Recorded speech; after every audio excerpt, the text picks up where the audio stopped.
réjouissons de sa présence. Amen. Nous nous réjouissons de son esprit. Nous nous réjouissons de ses grâces, de tout ce qu'il a préparé pour nous. Gloire soit rendue à Dieu. Gloire soit rendue à Dieu. Amen. Je vous ai parlé hier forcément du poussin. Vous avez grandi un petit peu. N'ayons pas l'esprit privé. N'ayons pas cet esprit qui consiste à ne pas être humanité et d'être jeté en pâture. Non, c'est pas ça. On veut grandir. On veut être utile dans les mains de Dieu. Et je disais ça en prêchant ce matin. Je pensais au message déjà de cet après-midi. Ce que je fais à chaque fois, je m'efforce de faire un tremplin sur le message suivant. Et je voudrais vous poser cette question dans cet après-midi. Est-ce que nous voulons nous rendre utiles? Je vous ai dit depuis hier déjà que Dieu a besoin de vous. Mais de quelle sorte d'homme Dieu veut utiliser? Quel style d'homme Dieu emploie? Est-ce que nous sommes à la hauteur? Non, jamais.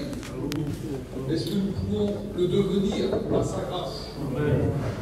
Dieu veut employer, Dieu veut se servir, Dieu veut habiter quelque part. Dieu veut faire sa demeure dans certains d'entre nous qui ne l'ont pas accepté encore comme sauveur personnel et même. Et je me souviens de cette histoire dans l'évangile de Luc au chapitre 22. C'est le jour de la Pâque. On doit immoler, on doit fêter la Pâque. C'est un mélange de viande et d'herbes amères. C'est l'idée du sacrifice avec l'idée de l'agneau et aussi des herbes amères, l'amertume. C'est la délivrance de l'Égypte. Et c'est aussi cette Pâque qui est instituée avec l'institution de la Sainte Seine. C'est un moment important pour ceux qui connaissent la parole de Dieu. La Sainte Seine, car j'ai reçu du Seigneur ce que je vous ai enseigné. L'histoire même, tout ce qui va engendrer, tous ces dimanches depuis ce jour-là, où à chaque fois qu'on se réunira pour prendre le pain et le vin, on prendra en mémoire de ce qu'il a fait pour nous. Non pas pour abolir, pour accomplir. La pierre angulaire rejetée de tous, posée sur un solide fondement, réunissant ce mur de la loi avec les tambourements, la parole de Dieu, ces choses terribles, le feu qui descend, et puis ce mur de la grâce. Rien ne pouvait les réunir, c'était trop éloigné ces murs-là. Et Jésus se propose comme la pierre angulaire, cette pierre qui réunit ces deux murs, la loi, la grâce. Il vient, il dit, je suis la pierre angulaire rejetée de tous, mais qui va devenir la principale de l'homme, posée sur des solides fondements. C'est pas n'importe qui. Lorsque Dieu fait l'appel qui enverrait, Jésus le Fils se présente, Ésaïe 6, Père, envoie-moi, le chargé de mission, l'émissaire, celui qui va pardonner tous les péchés du moment, les péchés à venir. Excusez-moi l'expression, même le péché que tu pourrais commettre demain après-demain ont déjà ils ont déjà ils ont été expiés, pardonnés, complètement oubliés jusqu'au plus profond de la mer. Et je sais qu'il y a des scaphandriers qui vont aller chercher nos péchés, nous les remettre dans la grandeur des hommes. Tu vois ce que tu as fait? Jésus a oublié, Dieu a oublié. Le Saint-Esprit nous a conduits, nous a convaincus de péché et de justice. Soit pécheur, oui, mais pardonnez par la grâce du Seigneur. C'est trop fort pour moi. Il est cette pierre angulaire. Un jour, un garçon a demandé, mais comment Dieu nous a aimés? Comment Jésus nous a aimés? Comme ça, je dis non, plus grand. Comme ça, plus grand. Comme ça, plus grand. Comme ça, oui. Sur le bois de la croix, Jésus nous a aimés comme ça. On ne peut pas faire plus grand. On ne peut pas mesurer ni sa hauteur, ni sa profondeur, ni sa grandeur. On ne peut pas peser le poids de l'amour de Dieu. L'amour de Dieu est impesable. Et je veux me rappeler dans cet après-midi, ce Dieu d'amour est capable de m'appeler, est capable de t'appeler, est capable de susciter un jeune au milieu de nous. Peut-être dans cet après-midi, un homme qui a déjà du vécu. Et Dieu te dit dans cet après-midi, j'ai besoin de toi. Pourquoi ça tombe sur moi? Ne demande pas à moi, demande à Dieu. J'ai besoin de toi. J'ai besoin de toi pour m'aider. J'ai besoin de toi pour parler. J'ai besoin de toi pour chanter. J'ai besoin de toi pour témoigner. Peut-être j'ai besoin de toi pour prêcher, pour annoncer. J'ai besoin de toi, des mots simples, des mots courts. C'est la veille de la Pâque, il faut préparer une chambre. Et Jésus dit à ses disciples, vous irez, vous rentrerez dans la ville, vous verrez un homme portant une cruche d'eau. Ce n'est pas les hommes qui portent l'eau en Israël, c'est les femmes. Un homme qui porte de l'eau, déjà c'est compliqué. Normalement c'est les femmes. Et là, il dit, vous verrez un homme portant une cruche d'eau. Vous le suivrez, vous conduira dans une grande maison, vous demanderez au maître d'hôtel, mais est-ce que vous avez une chambre à nous prêter? Une chambre haute meublée. Les chambres hautes en Israël, c'est souvent les terrasses des toitures. Vous savez, l'été, on dort sur les terrasses pour essayer d'accumuler un peu de fraîcheur. Et ces chambres hautes qui sont meublées, il y a une table, il y a des chaises qui sont là, et on pouvait se réunir là pour manger, pour faire tout un tas d'affaires. Mais là, le Seigneur dit, vous trouverez dans cet endroit-là, et vous demanderez au maître de la maison, nous voulons une chambre haute meublée. Ils allaient retrouver les choses comme Jésus avait dit. Ça, c'est bon de savoir qu'on peut trouver des choses comme Jésus nous a dit. Lorsqu'on se confie en Dieu, lorsqu'il vous charge de mission, lorsqu'il va vous envoyer quelque part, faites-moi confiance. Vous trouverez toujours les choses comme Jésus vous a dit. Vous comprenez cela? Et Jésus envoie de temps en temps ça. Vous irez là-bas, j'ai besoin d'une chambre, vous la prendrez. Vous dites que c'est pour moi. Et puis comme je vous ai dit, hier on a parlé de tout ça, aujourd'hui on parle d'anneaux. Vous évoluez. Et nous sommes comparés à des anneaux. Et si vous voulez bien, on va lire un instant la parole de Dieu encore dans l'évangile de Marc, au chapitre 11. Vous allez lire avec moi et puis on va prier le Seigneur. Évangile de Marc, chapitre 11. On va lire ensemble. Qu'est-ce qu'il est écrit dans cet évangile? Lorsqu'ils approchèrent de Jérusalem et qu'ils furent près de Bethphagée et de Béthanie, dans la montagne des Oliviers, Jésus envoya deux de ses disciples en disant, allez au village qui est devant vous. Dès que vous y serez entrés, vous trouverez un anneau attaché sur lequel aucun homme ne s'est encore assis. On voit bien que c'est un jeune anneau. Pas un arbre, pas un mulet, c'est un anneau. Détachez-le. Et amenez-le. Si quelqu'un vous dit pourquoi faites-vous cela, répondez, le Seigneur en a besoin. Et à l'instant, il le laissera venir ici. Les disciples étant allés trouvèrent l'anneau attaché dehors près d'une porte, au contour du chemin. Et ils le détachèrent. Quelques-uns de ceux qui étaient là dirent, mais que faites-vous? Pourquoi détachez-vous cet anneau? Qui répondit comme Jésus l'avait dit d'ailleurs. On les laissa aller. Le Seigneur en a besoin. Personne ne peut arrêter l'exigence de Dieu. Personne ne peut retenir la volonté de Dieu. Quand bien même tu te débats, lorsque Dieu veut, Dieu obtient. Amen. Et je crois que ce Dieu-là est au milieu de nous ce matin. Il veut nous bénir. Il veut porter cette touche du besoin de Dieu. Peut-être ce soir on passera à autre chose. Peut-être demain on passera à autre chose. Je l'ai tellement à cœur. Je ne sais pas pourquoi je l'insiste tellement. Ça dure depuis hier. Dieu a besoin de toi, Dieu a besoin de toi, Dieu a besoin de toi. Malgré ton jeune âge, Dieu a besoin de toi, Dieu t'appelle. Pourquoi? Il n'est pas encore engagé. Mais pourquoi faire? Ne t'occupe pas. Dieu a besoin. Amen. Vous l'avez compris? Amen. Je demande aux frères de prier pour moi. On est juste à gloire. Les élèves sont à la paix, ils sont à la gloire. La gloire, la gloire du ton peuple. Les élèves, c'est mon Dieu, au plein des ordres, c'est le Seigneur de son fonction, ils sont gloire. Les élèves, nous savons que ça va être un serviteur, Dieu, tu es le enfant de serviteur, c'est Jésus-Christ, et tu parles à travers lui, c'est mon Dieu, tu dois nous préparer, ça faut toujours faire en faisant ta parole. Nous l'enlève les mauvaises. Parce que tu es notre Dieu, tu es notre frère, c'est aborder toute la gloire au roi. Gloire à Dieu. Vous savez, être dans les mains de Dieu, faire sa volonté, c'est la plus belle des choses qui puissent nous arriver. Lorsqu'on est dans les mains de Dieu, on est protégé. Lorsqu'on est dans les mains de Dieu, on a lumière, on obtient une chaleur, quelque chose qui nous garde, qui nous protège. Et nous vivons des derniers temps.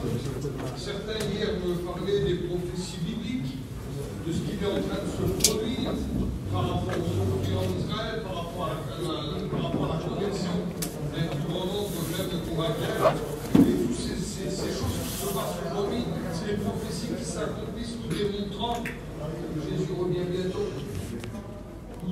prend nous prouvant que tout s'accomplit. Jésus a la porte et désire que tous les hommes soient sauvés sans exception et qu'ils parviennent à la connaissance de la vérité. Nous voulons prêcher autre chose que la vérité. Nous voulons annoncer aucun autre message que le message d'amour et de vérité. Amen. Si c'était pour vous raconter des histoires, on aurait fait venir un gars qui raconte des histoires. Mais si vous voulez entendre la parole de Dieu, la vérité, faites venir un pasteur. Amen. Le plus petit d'entre nous sera capable de vous annoncer le message de l'Évangile, la véracité de l'Évangile, la vérité de l'Évangile. Tout ce que je dis est contrôlable par la parole de Dieu que vous avez dans vos mains. Et Jésus se propose de sauver tous les hommes. Parce que Jésus est mort à la croix du Calvaire, vous n'êtes pas sans l'ignorer. Parce que Jésus a souffert à ce fin que tu sois sauvé, à ce fin que ta vie soit bénie, à ce fin que tu sois rempli du Saint-Esprit, pour que ton corps soit exempt, excuse-moi, de toute souillure, parce que tu n'as pas été créé pour autre chose que pour être sauvé. Dans la préscience de Dieu, dans la connaissance de Dieu, des choses à venir, Dieu veut que tous les hommes parviennent à la connaissance de la vérité. Il veut que tu sois sauvé. Tu n'as pas été créé, excuse-moi, pour finir en enfer. Et encore, si ça serait pour y finir, ça serait bien. Mais c'est pour y vivre l'éternité. Dieu ne veut pas que la créature finisse son éternité entre les mains de celui qui a juré notre Père. Et pour qu'un jour tu puisses rentrer dans ce royaume, Dieu a un plan. C'est ce qu'on appelle le plan salutaire de Dieu. Qu'est-ce qu'il est bon. De tout temps, Dieu a voulu sauver les hommes. Avec Adam et Ève, dans le temps on peut dire, de l'innocence, voici un couple qui vivait dans l'innocence complète. Il a plu à Dieu de se faire connaître à eux parce qu'un jour, ce qu'on appelle le diable, l'ennemi de notre âme, est venu déverser le plus beau message à cette femme. En lui disant, Dieu a-t-il réellement dit? Si tes yeux s'ouvrent, c'est-à-dire si tu es doté de main d'une conscience, tu seras comme un Dieu. Comme un Dieu. Mais pas Dieu, il y avait la subtilité du message de l'ennemi. Dieu a-t-il réellement dit? Lorsque le diable dit Dieu a-t-il réellement dit, il propose un doute. Et le doute, c'est le contraire de la foi. Adam n'avait pas besoin de foi. Il parlait avec Dieu comme je vous parle aujourd'hui. Il pouvait voir Dieu, contempler Dieu, il parlait avec lui. Et le diable est venu semer un doute dans le cœur d'Adam, or par la femme. Et cet homme, le premier Adam, a été plongé dans un sommeil. Plongé dans un sommeil pour sortir de son côté, cette femme qui va plonger l'humanité, je peux dire, dans la désobéissance et dans la mort éternelle. Dieu trouve une solution pour appeler la conscience. Et cette conscience va être révélée au temps de Noé. Et lorsque elle est révélée au temps de Noé, cette conscience va nous donner à nous de connaître lorsque nous faisons le bien, lorsque nous faisons le mal. Nous sommes réveillés par cette conscience. Comme un enfant de 2 ans qui donne une claque à sa petite sœur, quand le papa vient, qu'est-ce que tu as fait? Le petit vient tout rouge. Il a allumé d'une conscience. Il sait qu'il a fait mal. Il se cache. Il se cache. Parce que Dieu, lorsqu'il a soufflé son souffle de vie dans les narines d'Adam, il l'a doté d'un esprit capable de comprendre. Et le diable a réveillé cette conscience. Et le temps a passé. Dieu a parlé un jour à Abraham en lui disant, voici, je donnerai à ta postérité, semblable à toutes les étoiles qu'il y a dans le ciel, semblable à tous les grains de sable qu'il y a sur la mer, je donnerai à ta postérité un peuple innombrable. Et Abraham a été doté à ce moment-là d'une promesse. Innocence, conscience, et nous voilà avec la promesse. La promesse. Abraham recevait cette promesse d'une terre promise. Je te donnerai un pays, quitte ton pays, quitte ta patrie. Abraham va partir, il va conquérir, il arrive à Canaan, et puis c'est la promesse qui est en train de s'accomplir. Mais l'homme continue à pécher, tous étaient péchés, privés de la gloire de Dieu, le meilleur d'entre eux, son cœur était semblable à un buisson ronce. Mais Dieu continue à vouloir aimer les hommes, vouloir les sauver, vouloir les en sortir. Et Dieu a doté l'humanité d'une nouvelle dispensation. Une dispensation, c'est le moyen que Dieu a choisi pour extraire l'homme de la mort. Dieu cherche toujours des moyens. Dispensation du royaume humain. Nimrod, la tour de Babel, les hommes essayaient de monter jusqu'à Dieu. Ils voulaient parler à Dieu, ils voulaient voir Dieu. Contempler Dieu. avec une orgueil de se lever, toujours se lever, s'élever, pour arriver à la hauteur de Dieu. Quelle honte! T'es si petit. Et Dieu te dit, c'est moi qui t'ai gardé. Tu t'élèves pas, je te porte. C'est pas toi qui viens, c'est moi qui t'emmène. Parce que c'est beau, mais tu es beau. Et Dieu en avait assez de faire périr le monde, comme Noé, la terre entière a péri pour sauver 8 personnes. Mais qu'est-ce que ça veut dire? Il dit, on a assez de faire périr le monde. Et il dit à chaque fois, maintenant, ça sera des hommes qui jugeront des hommes qui seront capables de verser le sang. Seront jugés eux-mêmes par des hommes qui verseront le sang aussi. Et ça ne marche pas. L'homme continue de désobéir. La loi de Moïse arrive avec cette nouvelle dispensation, la 5e dispensation. Le moyen que Dieu a choisi pour sauver les hommes, c'est que le sang coule d'un innocent. On l'a déjà vu. Il faut qu'il y ait un agneau, il faut que le sang coule, il faut qu'il y ait un autel, il faut qu'il y ait un sacrificateur. Et Jésus, en disant, Père, envoie-moi, remplit toutes les conditions. Et il dit, là, il dit à ce moment-là, je ne suis pas venu pour abolir cette loi-là, je suis venu l'accomplir. Et sur la pierre angulaire, Jésus est en train d'accomplir, il accomplit tout ce que demande l'Ancien Testament, il accomplit la pierre angulaire. Et se sacrifie lui-même, l'agneau qui vient de Dieu, le souverain sacrificateur à jamais, sur l'autel de Golgotha, son sang a coulé sur 7 endroits de son corps, ses 2 mains, ses 2 pieds, son côté, son front et son dos là-bas. 7 endroits. Le sang Jésus tout là. Il remplit toutes les conditions. Et il vient dire à cet homme un soir dans un jardin qui se pose des questions, c'est un religieux. Il vient dire à cet homme, il faut que je sois élevé, parce qu'en fait que tous les hommes soient attirés. Lorsque je serai élevé entre ciel et terre, j'attirerai tous les hommes à moi. Mais tu sais, mon ancien, tu sais, mon ami, il faut que tu naisses de nouveau. Et je vois ce juif pieux qui aime Dieu d'une façon extraordinaire, courant ses grands yeux. Il faut que je naisse de nouveau, mais c'est impossible, excusez-moi. Il dit, comment pourrais-je, moi, malgré mon âge, retourner dans le sein de ma mère? C'est pas possible.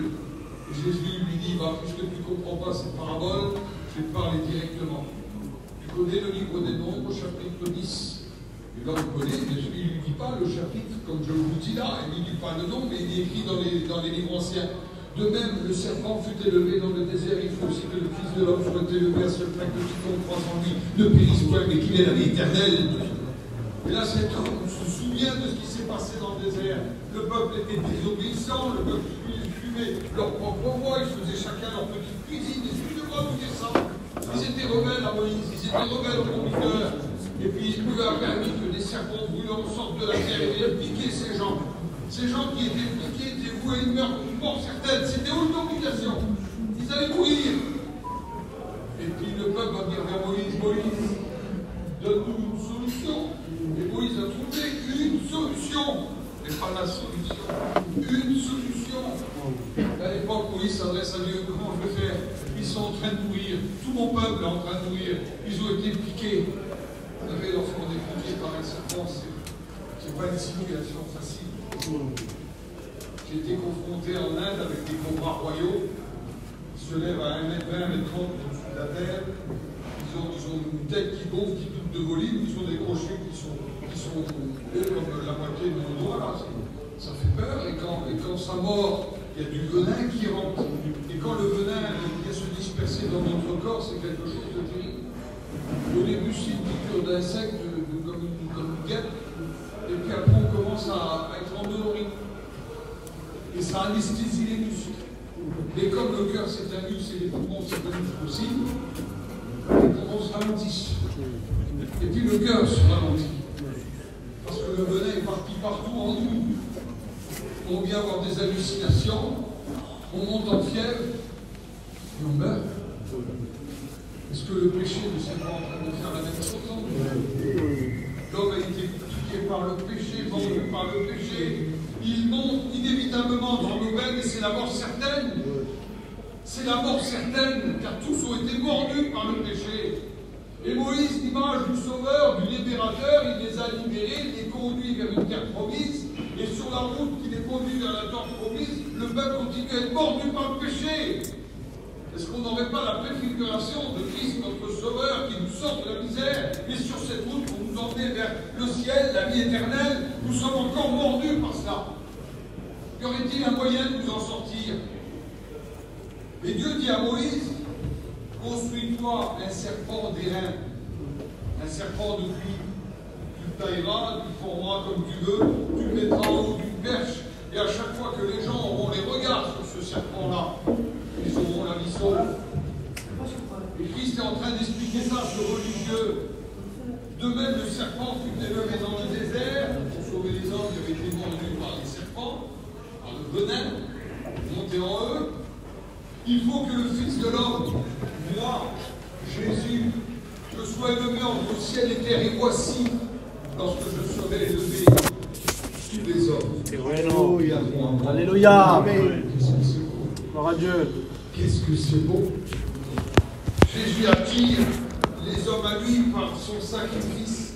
Parce qu'il n'y a pas d'autre nom qui était donné, il n'y a pas d'autre moyen, ni d'autre nom qui était donné sur la terre comme au ciel, par lequel nous devrions être sauvés, si ce n'est le nom de Jésus, qu'il est bon, qu'il est puissant, qu'il est fort, parce que Jésus est mort à la croix du calvaire, parce que Jésus a souffert pour que tu puisses être sauvé, pour que ta vie soit bénie et remplie du Saint-Esprit. Jésus va mourir à la croix et en mourant sur le bois de la croix, Jésus va dire tout est accompli. Toute la boucle est faite. On a tout essayé. Dispensation par l'innocence, dispensation, on va dire, par rapport à ce passage de la conscience, puis une dispensation par rapport à la promesse, une autre dispensation par le royaume humain, une autre dispensation par la loi. Et Jésus arrive sur le bois de la croix. Et dit tout est accompli. On a fait le tour. Tout est accompli. La première femme, celle du premier Adam, est sortie de son côté, plongeant l'homme dans cette mort éternelle. Jésus meurt sur le bois de la croix. Joseph Arimathée va passer par ici. Il demande le corps de Jésus. On met Jésus dans un tombeau. Jésus est allongé là dans le tombeau. Il a le côté percé parce qu'un centenier est venu par là, il lui a percé le côté. Et de son côté coula de l'eau et du sang, symbole d'une naissance. La naissance d'une femme. Quelle est cette femme? C'est Ève? Non. Quelle est cette femme? C'est les Hébreux? Mais non. C'est l'Église du Seigneur. Alléluia. Ça vous dit rien? Gloire à Dieu. Un homme allongé, le côté ouvert. Le premier pour laisser sortir la femme qui va nous plonger vers la mort. Golgotha, un homme allongé, le côté ouvert, laissant sortir une femme qui va nous jeter vers la mort. Amen. On a fait tout. C'est pour ça que Jésus se permet de dire tout est accompli, tout. Pas la moitié de l'accomplissement, pas un quart, pas un pourcentage bien défini. Tout est accompli. Pour quel jour tu rentres dans le royaume des cieux, tout est accompli. Et dans le tout est accompli de Dieu, il y a le salut éternel. Il y a tout l'amour que le Christ peut déverser dans ta vie. J'ai besoin de toi pour mon œuvre, personne. Oui. J'ai besoin de toi pour ceux qui se perdent. Oui. J'ai besoin de toi pour mon Église. Oui. Tu ne crois pas que c'est possible? Si. Si.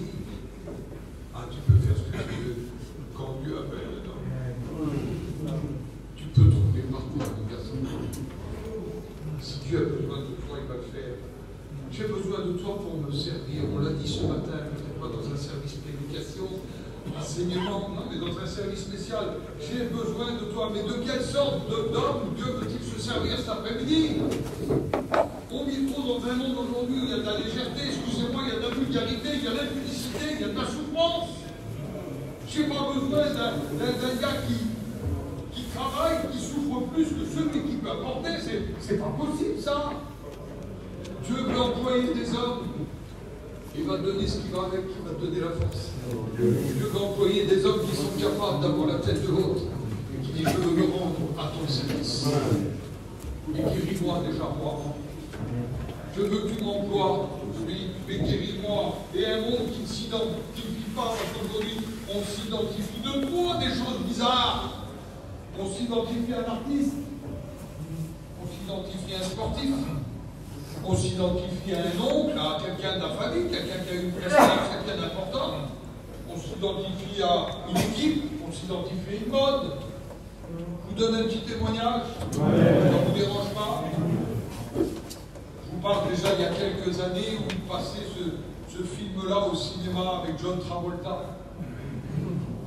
C'était l'époque de Grease. Moi, j'étais tout jeune. Bien avant les Roumains, on avait inventé ça, nous, là. On faisait les fabriques au feu rouge. Je vous parle de quelque chose il y a 50 ans d'arrière, voilà. Je ne parle pas de la semaine dernière, là. Il y a 50 ans d'arrière, on faisait les fabriques au feu rouge. Les gars nous donnaient 1 franc, 2 francs. Des fois, les gars nous donnaient 5 francs, 10 francs. Malheureux, hein, arrêtez. Et moi, j'avais été au cinéma voir le film Grease, avec John Travolta. John Travolta, quand même, c'était pas rien, mais c'était encore l'époque où je pouvais prétendre avoir un peu de cheveux. Et je marchais comme lui. Je faisais comme lui. Je me baignais comme lui. J'avais des cheveux comme lui. J'avais pas les yeux bleus, forcément, mais bon, voilà. Et j'avais acheté un pantalon comme lui. Sauf que le mien était en sky, au lieu d'être du cuir. J'avais des babouches pointues là, comme lui. J'avais mon petit maillot blanc, mais comme lui, me manquait le blouson. Et le blouson à l'époque, il valait 60 000, 100 euros il y a 50 ans, je vous assure, ça faisait de l'argent. 50 000 euros. C'est de l'argent. Combien de carreaux? J'ai travaillé. Puis les carreaux ont pénétré tous les jours. De 9h du matin à 6h le soir, je faisais des carreaux. Et au bout d'un mois et demi, bon, j'ai eu mes 60 000. J'étais fier. Mais comme je vous dis, dans mon cœur de jeune, j'étais fier. J'avais 12-13 ans, 14 ans, je ne me rappelle plus. Alors quelle fierté. Et je suis rentré dans le magasin. Et j'ai acheté mon blouson. Je l'avais fait garder. Vous me l'avez gardé, monsieur. Je suis rentré dans le magasin avec mes 60 000. Je les ai donnés au monsieur, j'ai mis le blouson. Et quand je suis sorti, tout le monde rigolait sur moi. Marchez comme lui. Je paye dans la poche. Un homme terrible. J'avais oublié quelque chose. La mode était passée. Oh. La mode. Il n'y a pas plus ingrat que la mode. C'est pour ça qu'il y en a qui sont à la mode, je ne sais pas de quelle année, mais il n'y a pas plus ingrat que la mode. La mode nous laisse tomber, elle nous met sur le côté. On croit, nous, on fait ça pour la mode, mais là, c'est fini. J'ai regretté, on était passé à autre chose avec les Bee Gees. Vous comprenez ça? La mode, c'est ça. Et aujourd'hui, on s'identifie à un sport. On s'identifie à un artiste. On s'identifie à une star. On s'identifie parfois à un cousin, à une cousine. Mais Dieu ne se servira pas de tels hommes qui s'identifient à un autre homme, qui se met au diapason d'un autre homme. Dieu s'identifie à un homme de Dieu. Amen. Dieu a besoin de jeunes hommes, d'hommes, comme ceux de la Bible. Et qu'est-ce qu'on retrouve dans la Bible? Des hommes que Dieu a utilisés. Mais pourquoi Dieu les a utilisés? Parce qu'ils ont répondu à un appel. Et Dieu vous demande de répondre à un appel. L'autre, il dit, j'attends qu'il vienne chercher, mais tu peux attendre. Ça attend de répondre. Je vous l'ai dit tout à l'heure, le jeune Samuel, c'est pour ça que je réponds à ça. Le jeune Samuel, lorsqu'il est dans le temple, au temps d'Élie, pas Élie le prophète, Élie le sacrificateur, la parole de Dieu nous dit que cet homme-là avait des enfants qui n'étaient pas recommandables du tout. Et parallèlement à cela, il y avait une femme qui priait pour avoir une postérité, pour avoir un fils. Et elle priait depuis un temps pour avoir un fils. Elle ne l'obtenait pas. Et un jour, cette femme choisit de changer sa prière. Quel modèle pour nous? On a besoin de changer de prière parfois, les frères. Elle disait, je veux un fils. Et le jour où elle change sa prière, elle dit, si tu me donnes un fils, je te le prêterai. Ah, c'est différent quand on parle comme ça, Dieu nous obtient. Changez votre prière, si tu me donnes ça, c'est pour toi. Vous comprenez ça? Et si moi, à l'époque, j'avais commandé une mobilette pour aller distribuer des prospectus, je suis sûr qu'un monsieur m'aurait donné une mobilette au nom de la rue. Et comme à ce jour-là, moi j'étais jeune, je demandais pour moi, pour m'identifier à un artiste de cinéma, ça ne pouvait pas marcher. À la fin, il n'y avait que la moquerie. C'était sûr, mais je ne le savais pas. Dieu veut que tu t'identifies à lui. Il faut que tu prennes l'identité de Dieu. Dieu ne se servira pas d'un léger, d'un vulgaire, d'un simplé. Non. Dieu utilise des hommes qui sont dignes de son appel. L'exemple de Samuel n'a pas prié pour leur fils, mais elle n'était pas exaucée. Tu ne seras pas exaucé dans cette mesure-là. Un jour, elle change. Si tu me donnes un garçon, je te le prête. Elle n'a pas dit je te le donne. En sachant qu'il serait là dans le temps, il travaillera.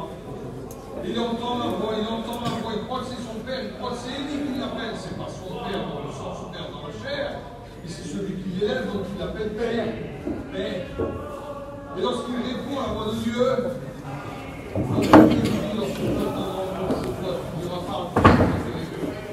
le Saint-Esprit avait fait voir que Dieu avait besoin d'un homme qui soit consacré pour conduire le peuple de Dieu. Et Dieu est capable de t'appeler dans cet après-midi, où tu te trouves dans cet endroit. Et puis, il ne connaît pas l'Éternel. Samuel, il est trop jeune. Et fais-toi confiance. Il va apprendre à connaître.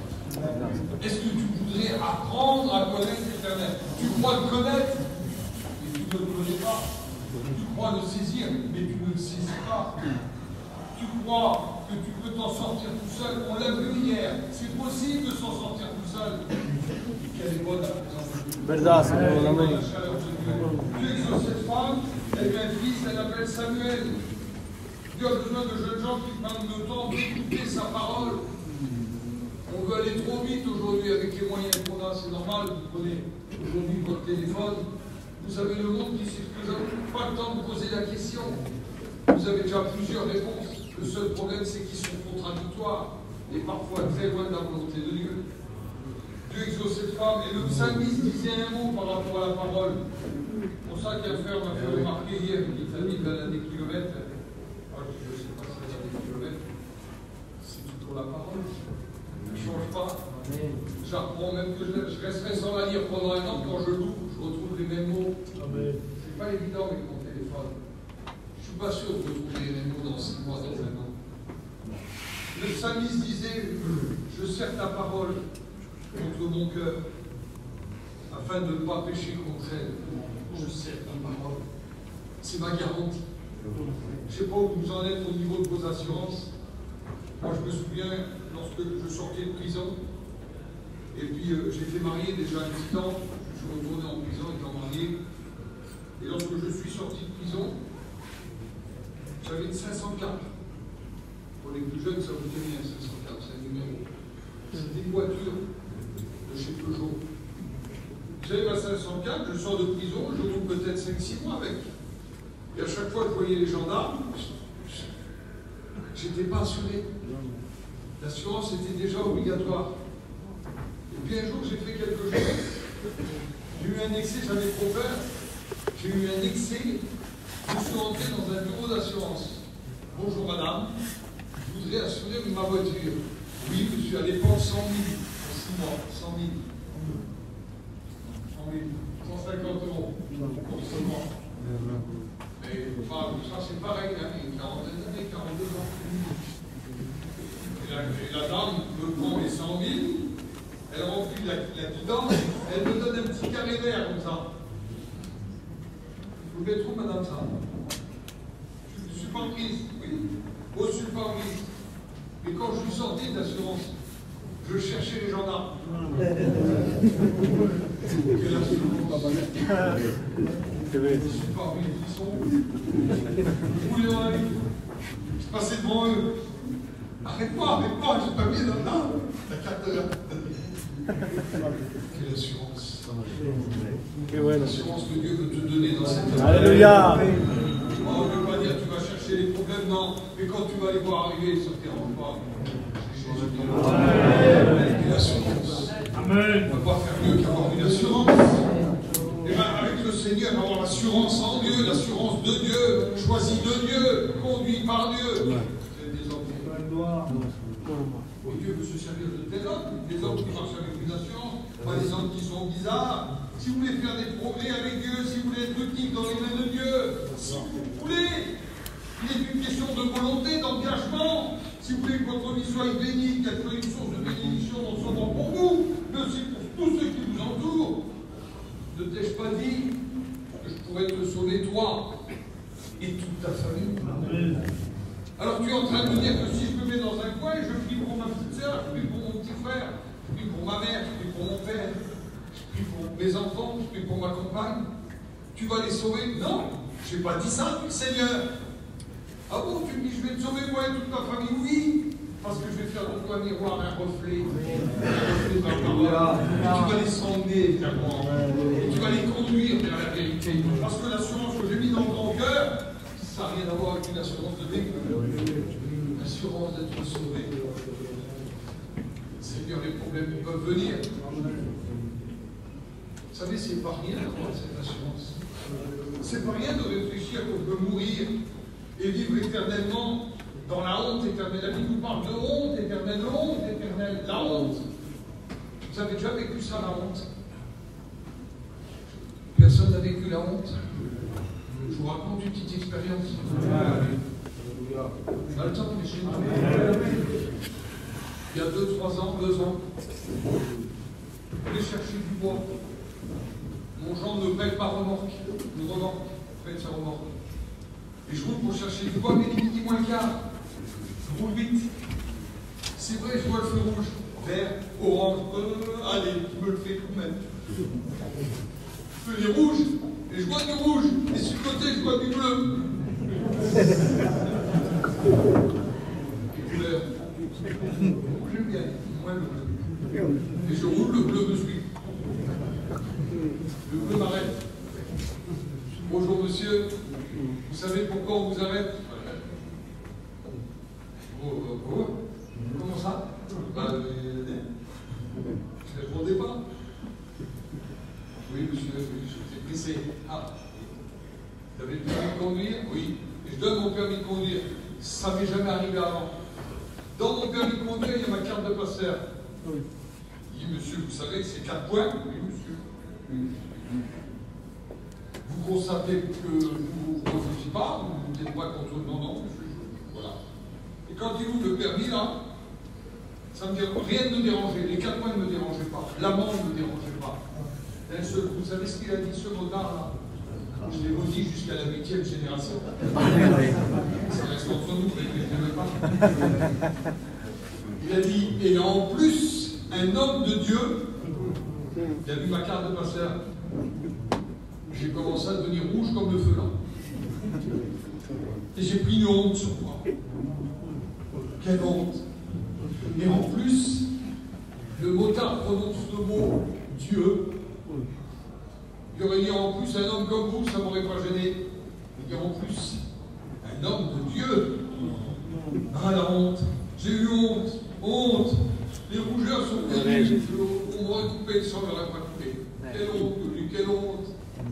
J'avais sali le nom de Dieu. Je désobéissais, moi, homme de Dieu.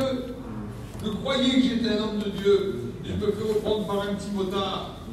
Imaginez-vous un ange qui vient me dire, regarde-moi, je ne te connais pas, jetez-le dans les temps de feu. L'ange me prend, me lie et me jette dans les temps de feu. Bon, pour vivre une vie de honte éternelle. Les petites 5 minutes que j'ai eu honte, là, je me rappelle encore. Imaginez-vous la honte éternelle, mais le cœur explose. Et ceux qui demanderont la mort, mais ne l'obtiendront pas. C'est ça la honte éternelle. Le Seigneur, c'est ce qu'il dit. Il y a des gens qui disent, j'ai pas le temps de lire. Il y en a d'autres qui disent, je ne sais pas lire. Et d'autres qui disent, ça, c'est pour les vieux. Oui, vous avez déjà entendu ça. Hein. Et moi, je dis, je serre la parole contre mon cœur à ce main de ne pas pécher. Et je dis, moi, je ne sais pas si c'est facile ou si c'est difficile. Si tu ne sais pas lire, il y a un autre qui lise pour toi. Aujourd'hui, il y a des choses sur les CD qu'on achète, c'est la parole de Dieu. Et moi, je le fais encore. Les CD, c'est la Bible qui parle. C'est la Bible. C'est lu par quelqu'un qui sait à peu près bien lire. Et j'écoute en roulant. Pour rouler 2 heures, j'écoute la Bible 2 heures. C'est bon aussi. J'aime bien écouter les prédications, mais les prédications, je m'écoute à moi toute la semaine. À la fin, je crois même que j'ai raison de moi. Ah oui. Mais je voudrais te dire, jeune homme, tu es jeune apparemment. Si tu arrives à retenir les 10 premiers du championnat, si tu arrives à retenir tous les noms des vedettes qu'il y a dans un feuilleton, Tu ne peux pas retenir ces 5 mots là. Dieu a besoin de toi. Tu ne peux pas retenir ça. Tu avais retenir des choses extraordinaires, mais ça, tu ne peux pas les retenir. Tu arrives à retenir là, les sorties, les derniers films, les derniers là. Mais tu as une connaissance extraordinaire, le prix des voitures, le prix. Et tu ne retiens pas ces mots-là. Jésus te dit, j'ai besoin de toi. Tu pourras retenir la parole de Jésus qui dit, prenez-le, demandez-le, prenez-le. Ils arrivaient dans un endroit, ils trouvaient les choses comme Jésus avait dit, il y avait un anneau attaché. Les gens vont dire, mais qu'est-ce que vous faites? Le Seigneur en a besoin. Comment c'était simple pour eux? Et l'anneau est attaché pour une porte, là. Mais le Seigneur en a besoin. Est-ce que Dieu ne serait pas en train de faire la même chose avec nous aujourd'hui? Nous demander à nous de nous engager, mais aussi de nous employer à nous pour aller chercher ceux qui sont attachés. Dieu t'appelle. Par ton témoignage, par ton chant, par ta vie livrée à Dieu, parce que tu es en train de vivre. On ne dit jamais sur toi, et en plus, un homme de Dieu. Je ne veux pas que tu subisses. Moi, j'ai subi. Ça fait mal. Même si les choses évoluent, même si le monde évolue, la parole de Dieu n'évolue pas. Elle est toujours la même, hier, aujourd'hui, éternellement. N'essayons pas de faire parler Dieu, n'essayons pas de faire évoluer la parole. Le péché, c'est le péché. Dieu a toujours trouvé des solutions pour sauver l'homme, l'extraire de son péché et le mener vers la vie éternelle. Mais là, nous arrivons dans ce qu'on appelle la grâce. Il n'y a plus d'autre moyen d'être sauvé. C'est-à-dire, on passe à la tribulation, on accepte le cachet d'Abel, on passe dans les moments, on est décalé arrêté avec tout ça. Avec des réunions, des séminaires, le Saint-Esprit, on a du mal à se convertir. Comment on va y arriver au moment de la grande tribulation? Je ne vous raconte pas de bêtises, moi je suis franc jeu avec vous. Moi j'ai des petits bébés, j'ai des enfants, j'ai 4 filles les plus belles du monde, et j'ai des petits enfants. La parole de Dieu enseigne que les yeux vont pourrir dans les orbites, et la bouche va pourrir, la langue va pourrir dans leur bouche. Imaginez-vous, l'antichrist viendrait vers moi. Tu acceptes le cachet, la marque de la bête, et tes enfants vont manger. Hein? Tes enfants vont manger. Ils seront plus malades, oui. Mais là, mais parfois. C'est pas comme ça. Tout de suite. Mais tout de suite. Parce que si moi je vais au paradis, que mes enfants vont en enfer, mon paradis devient un enfer, je préfère aller en enfer avec mes enfants. Mais le Seigneur dit, mais non. Pourquoi? Mais tu n'as pas besoin de sacrifice. Ah bon? J'ai donné ma vie en sacrifice pour toi. Ah bon? C'est pas possible. Si c'est possible, c'est la foi. Prends-le par la foi. J'ai besoin de toi pour emmener les autres.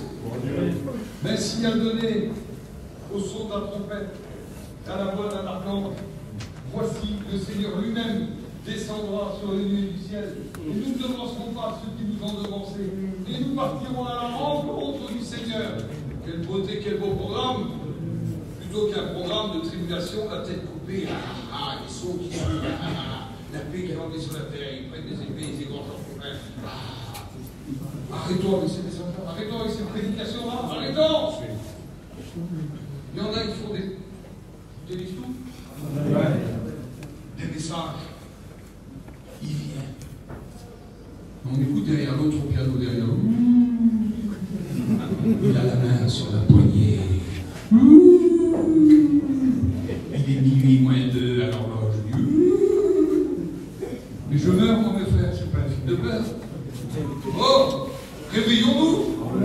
Travaillons pour le Seigneur comme si on venait dans ce soir. Soyons prêts comme si on venait ce soir. Je veux prêcher l'évangile, il a la main sur la poignée. Et alors?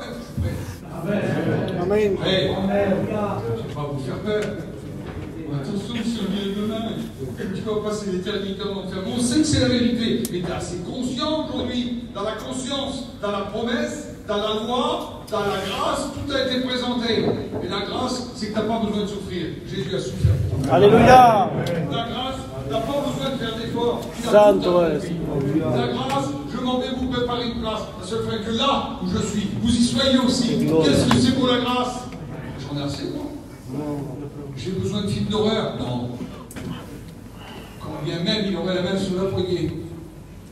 Ouvre la porte, viens me chercher. Avant, laisse-moi un temps pour emmener ma famille au Seigneur. un petit temps, Seigneur, encore un temps, encore juste un moment, pour emmener ma famille au Seigneur. Dieu d'amour, il veut que tous les hommes soient sauvés. Il y a deux grands compteurs. Il y a le grand compteur où il y a un chiffre qui est établi. Un chiffre avec plusieurs zéros, j'en sais rien, ne me demandez pas, c'est de nous qu'on est sauvés. Ne me demandez pas à moi quel est ce chiffre, j'en sais rien. Et il y a un deuxième compteur en dessous. Et ce compteur avance. Et plus les siècles avancent, plus le compteur il avance vite. Et ce chiffre-là se rapporte presque à ce chiffre-là. Des fois il avance, des fois il part en arrière. Quand malheureusement, il y a des hommes qui refusent et qui reviennent en arrière, ils sont semblables à l'échec, ils reviennent en arrière manger ce qu'ils avaient vomi. Ils s'exposent le Christ une deuxième fois à l'ignominie, à la honte. Et la pire des choses, puisqu'on est que des hommes, ça ne me dérange pas, la pire des choses, vous voulez faire pour humilier un homme, vous le déshabillez devant sa famille. Semblable à un frère. C'est la pire des choses, la pire des hontes. C'est moi de vous dire ça. Jésus a été exposé nu devant sa mère, devant ses sœurs, devant ses frères, devant ses amis, devant ses disciples. On ne peut pas faire plus honteux, humilier un homme, le mettre plus bas que ça. C'est pour ça que Jésus a dit, moi, je me charge de mon péché. Il a payé pour moi. Je dis ça aux plus jeunes qui sont là. La parole de Dieu nous donne un texte dans l'évangile de Luc, chapitre 2, c'est que Jésus n'a jamais péché. Il était soumis à sa mère. Il croissait, il grandissait en sagesse, en droiture, devant Dieu et devant les hommes. Quel copain que ça devait être Jésus. Je dis au petit là, t'as quel âge? 6 ans, 7 ans, 8 ans? T'as quel âge, fils? Oui, toi. T'as quel âge? 13 ans. T'es un géant. Tu t'imagines Jésus à 13 ans. Un an avant, il rentre dans la synagogue. Il ouvre la parole. Il parle. Les hommes, tous les hommes, les vieux autour, les vieux de 30 ans, les vieux de 40 ans, ils étaient subjugués par son savoir. Il a 13 ans. C'est un petit garçon comme toi. Quelle beauté. Un jeune homme. À quel âge, ton fils? Oui. 16 ans. L'âge ingrat. Tu sais pas si tu veux un scooter. Tu fais des petites crises encore, hein? Papa, je veux le scooter. On ne peut plus. À la voix qui change, c'est compliqué. 16 ans. Il n'est pas encore un homme, il n'était plus un enfant depuis longtemps. On appelle ça l'adolescence. Quel âge ingrat, 16 ans. Je me permets de te le dire, à l'âge de mon petit-fils, il a 16 ans, mon plus âgé. Jésus, à ton âge, jamais il s'est battu. Jamais il a donné un coup de poing à un copain. Jamais il a regardé une fille, jamais il a menti. 16 ans. 16 ans. Jamais il a acheté une bière. Jamais il a fait un couche-pied, un gars. Jamais il a parlé mal sur quelqu'un. Jamais il a insulté sa maman. Jamais. Quel copain, Jésus. Ah, j'aurais voulu avoir 16 ans. Jésus, tu viens, on va chicaner les autres. Bah, non, je ne peux pas. Pourquoi? Je suis le fils de Marie. Ah bon? Et je suis soumis à ma mère. Comment ça se fait que tu es soumis à ma mère, à ta mère quand? Parce que le Seigneur a parlé à ma mère, un homme s'est déplacé. Il a dit, tu enfanteras le Fils, lui donnera le nom de Jésus. Tu seras le Fils de Dieu. Ah oui? Alors tu es le fils de Joseph? Non. Joseph, il m'élève, il me donne à manger, il me donne des habits, il me fait travailler. Mais mon Père, c'est celui qui est dans les cieux. C'est d'ailleurs mon Père, un jour je vous parlerai de ça plus tard. Lorsque vous prierez, je vous enseignerai ça plus tard à Jérusalem, vous verrez, vous direz notre Père qui est aux cieux, je pense à mon Père qui est aux cieux, que ton nom soit sanctifié, je veux élever le nom de Dieu, que ta volonté soit faite sur la terre comme elle est faite au ciel. Moi je dirai ça, et je vous dirai aussi, lorsque vous demanderez, vous direz, donne-nous aujourd'hui notre pain quotidien. Ne nous induis pas dans la tentation, mais délivre-nous du malin. Je vous dirai ça, il a 16 ans Jésus. Il dit, je vous dirai ça dans 15 ans. Je dirai ça lorsque j'aurai un ministère. Parce que je vais grandir. Et un jour, je vais aller au bord du Jourdain. Mon cousin va me présenter. Mon cousin va me baptiser. Il s'appelle Jean-Baptiste. Puis je vais partir pour un ministère puissant. D'abord, partir pour le ministère, je vais être conduit dans un désert. Et dans ce désert, je serai soumis à une pression qu'on appelle la tentation. Mais moi, Jésus, ne succomberai pas à la tentation. Moi, Jésus, homme, je ne succomberai pas à la tentation. Je dirai non à la tentation de la chair. ordonne que ces pierres deviennent du pain. Moi je dirais non, l'homme ne vivra pas de pain seulement. Alors prosterne-toi devant moi. Je ne me prosterne pas devant toi, je me prosterne que devant Dieu seul. Et puis le diable va me prendre, il va me conduire jusqu'à l'angle du temple, jusqu'à Jérusalem, 32 km, il va me prendre, il va me conduire là-bas. C'est pas possible. Il est fort comme ça, le diable. Oh oui, il est fort. Il est fort. Il va me demander de me jeter du haut du temple. Il va me rappeler la parole. Il ne peut pas mieux connaître la parole que moi. Pourquoi Jésus? Je suis la parole. Je suis la parole. N'est-il pas dit que si tu tombes, on va envoyer des anges pour qu'ils te soutiennent à ce fait que ton pied ne heurte pas une pierre? Seigneur Jésus, il ne t'entend pas, le Seigneur ton Dieu. Et le diable s'enfuit loin de lui. On va me conduire dans un endroit qu'on appellera le prétoire. On va me fouetter, puis ensuite on m'amènera dans un endroit qui s'appelle Golgotha. On va couper mes mains d'amour qui sont capables de faire le bien au endroit. Mes mains n'ont jamais péché, n'ont jamais jugé, n'ont jamais volé. Jamais, jamais, jamais. Quel copain, Jésus. Quel copain. On va clouer ses mains d'amour, on va clouer mes pieds. On va me monter sur le bois de la croix. Et là, c'est fini, il ne va plus pardonner, il ne va plus, non. Il y a un larron qui est à côté de moi, c'est un brigand. Il y en a un qui se moque de moi. Il y en a un qui dit, Seigneur, si tu es vraiment le Fils de Dieu, ben sauve-nous, ils sauvent pas toi-même. Il y en a un autre qui est sur la droite, qui a tout compris. Il est dans la même situation que le Seigneur, mais contrairement à Jésus, lui, il a péché. Ses mains sont pas belles, c'est des mains de brigand. C'est les mains qu'ont mes frères serviteurs de Dieu. C'est mes mains à moi. Ces mains, lui, sont pas belles. Ils ont tapé, frappé, volé, jugé. Et puis il y a Jésus quelque chose. Jésus, souviens-toi de moi quand tu seras dans le paradis, comme si on pouvait limiter la mémoire de Dieu. Et Jésus le regarde et lui dit, je te le dis aujourd'hui, tu seras avec moi au paradis. Ça, c'est l'amour de Dieu. Je te le dis aujourd'hui, j'ai besoin de toi. Je te le dis aujourd'hui, j'ai besoin de toi, jeune homme. Quel copain, Jésus. T'aurais aimé avoir un copain comme ça? T'aurais aimé? Ah oui, c'est le meilleur des copains. Quand je dis ça aux filles, des fois, on ne croit pas les filles. Mais non, si, c'était Jésus. Il était vraiment un bon copain, gentil. Jérémie disait, je recueille tes paroles et je les dévore. Tout passera. La convoitise des yeux, la convoitise de la chair, mais ma parole demeure éternellement. Elle est la même hier, aujourd'hui, éternellement. On parle de David 3 minutes. David. On ne peut pas trouver un garçon qui puisse ressembler autant à Jésus que David. David est Bethléem, Jésus est Bethléem, David son nom de mort cinquième, Jésus son nom de mort cinquième. David est berger, Jésus est berger aussi. Il est le berger des brebis. C'est terrible. David, la parole de Dieu dit qu'il était rempli de l'esprit de Dieu. Il était rempli de l'amour de Dieu. Quel copain, David! Quel copain! Il commence, il est roi à 30 ans. Jésus commence son ministère à 30 ans. Similitude. On voit David en Jésus, on voit Jésus en David. Il est rempli des sentiments de Dieu, il est rempli de la présence de Dieu. L'extérieur reflète souvent ce qui se passe à l'intérieur. Et David, il a le cœur selon Dieu. Donc de l'intérieur, c'est quelque chose de puissant. C'est pas n'importe qui, David. Quel copain, David.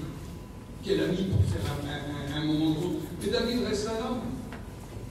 Et un jour, il fait un choix, il obtient toutes les victoires. Et puis, lorsqu'il obtient toutes les victoires, il s'octroie un moment de repos. C'est légitime d'avoir du repos. Il y en a qui vont manger, après manger, ils se mettent dans leur chambre, ils s'endorment. Ils font même un petit jour de temps en temps.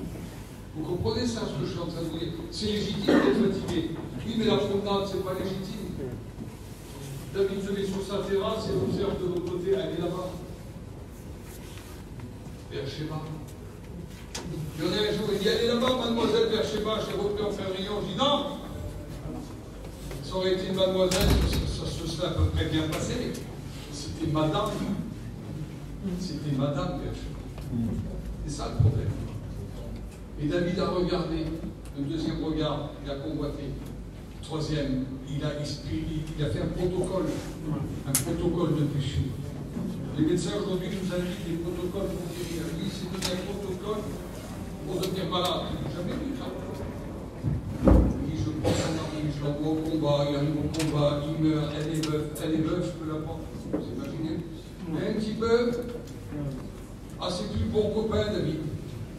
Et puis David va dire quelque chose, il convoite, il prend, il est sous les regards de Dieu. Dieu envoie un prophète pour lui expliquer sa situation. David ne comprend pas trop. Le prophète lui dit, tu sais, il y avait un homme qui avait plein de brebis. Il y avait son voisin, il avait qu'une brebis. L'homme qui avait plein de brebis, il a été prendre un brebis du voisin. Hein? Faut tuer cet homme-là. C'est toi, David. La Bercheva, c'est une brebis. Ah bon? Et alors? Je sais pas, David, tu fais ce que tu veux, mais là, ça marche plus. Comment je fais? David s'assit. Fais au moins un cœur. Il va faire cette prière. On peut la lire ensemble? Ça ne vous dérange pas? C'est ce qu'on appelle la prière de repentance. Je vous la lis, j'arrête, je vous embête. Promis, je vous embête. David va dire ces mots-là au Seigneur. Ô Dieu, aie pitié de moi dans ta bonté selon ma grande miséricorde. Efface mes transgressions. Ça ne suffit pas. Lave-moi complètement de mon iniquité et purifie-moi de mon péché. Le texte littéral, c'est désinfecte-moi. Vous avez connu ça avec le Covid, désinfecte-moi. Car je reconnais mes transgressions. Ah, ça c'est bon, celui qui avoue ses fautes et qui les délaisse, il obtient. Ah, vous êtes au courant?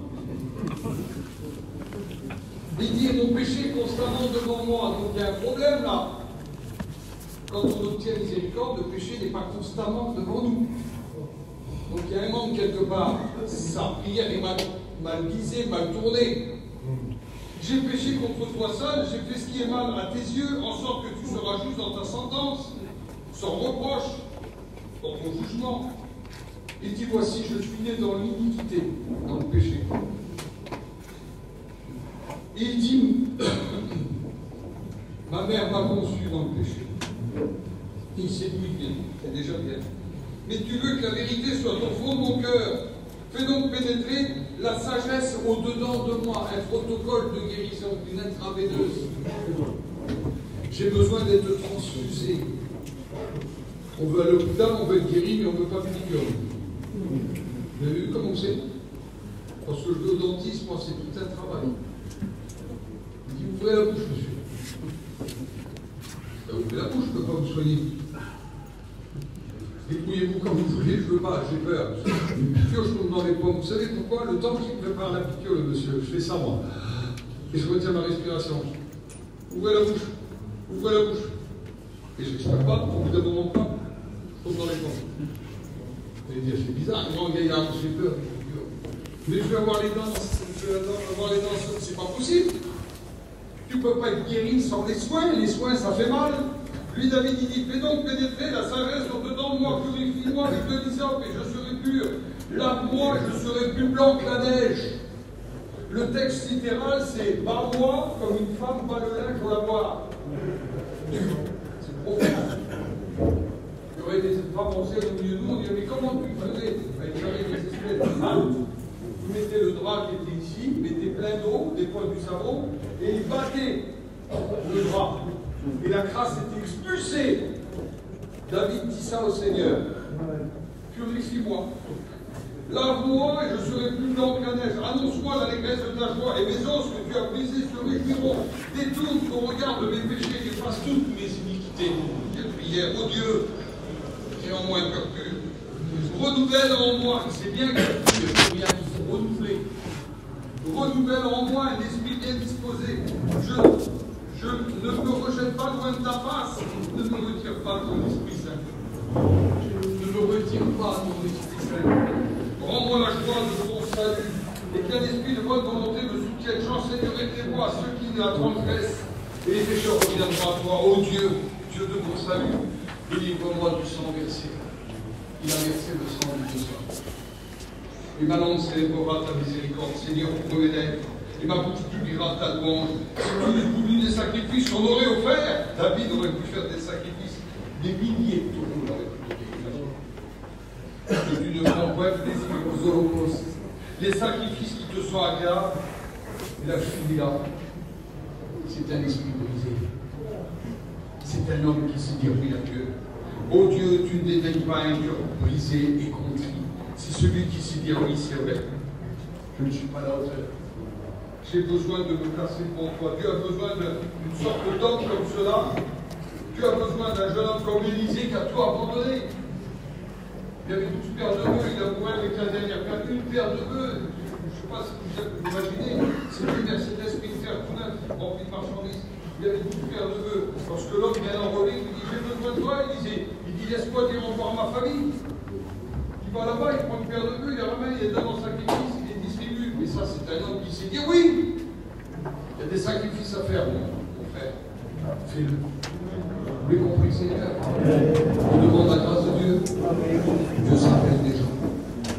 Dieu appelle des hommes. Nous, on te rend gloire.